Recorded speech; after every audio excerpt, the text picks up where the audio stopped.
I think it's kind of ironic that Ramspaul wants to make fun of The Economist. I've written for The Economist before. I mean, mostly I've written for economy magazines in the UK, but I have written for The Economist before as a ghostwriter, and they're a pretty good company. They don't pay you for shit, but, they treat their writers with respect, and they do offer you opportunities to move up, from ghostwriting journalism. But what I'm saying here is, a lot of people that actually have taken economics are not libertarians, are not, conservative retards or anything like that, because they know better. In fact, one of the things I was thinking about writing about was that inflation is a good thing. Now, mind you, that would, defy all the laws of economic physics as we know them today, that inflation's good. But think about it. If there was inflation, that would mean less outsourcing, and therefore jobs would be at home, and after a while there wouldn't be inflation, because you're keeping the jobs at home, you're keeping production at home, and you're relying on your own people instead of abroad. And thus you would be forced to be productive. You would have no choice in the matter. Either you be productive or you live in mud huts. What's it going to be? So inflation is good if you want to force economic improvement.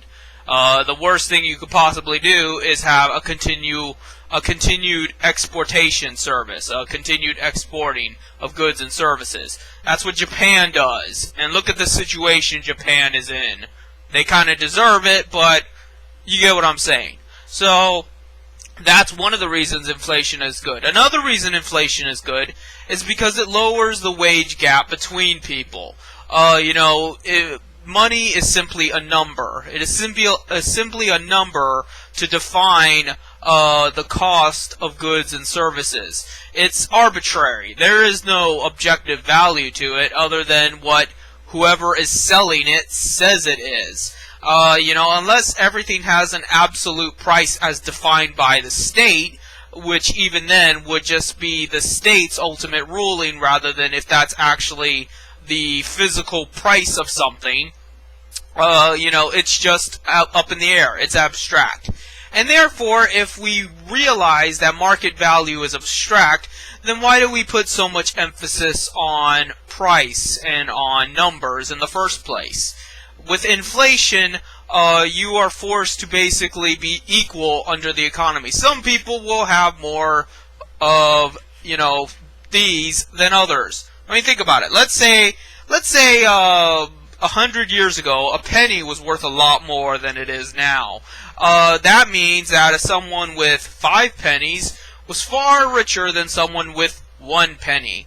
And because of that, he could control the means of production a lot more severely. That meant more monopolies. That meant less competition. That meant, more coercion, more labor rights violations, more nefarities, more lies, more bullshit, more criminality, things like that, because 5 pennies was a lot bigger than 1 penny.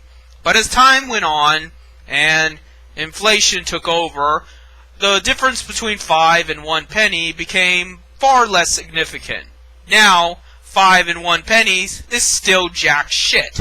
And therefore, the once rich are now just semi-rich. And that's the way it should be. Because when people are not super rich and able to completely hoard the means of production and control the big companies and things like that, then you have adequate productivity. You have adequate, structure, because there isn't just a few people making all the money and deciding everything, making the rules up as they go along. The reason why corporations have gotten so big and so powerful isn't because of government handouts or anything. They've just changed tactics. In the old days, owning a big business was you and your family lineage and inheriting it to your kids and things like that. You had a lot of money, you had a lot of success in what you do, and you expanded. now, because of those years and years of doing that, we have developed these conglomerates that are run by a republic all their own. A board of chairmen of a CEO, the corporate branch if you want to call them, whatever you want to call them, is all the same as a democratic republic. Maybe not democratic republic, but you get what I'm saying. In other words, the same way we vote for, the senators and state representatives and things like that, they vote for themselves. The people within the institution vote for the corporate executive branch, which acts as though a republic.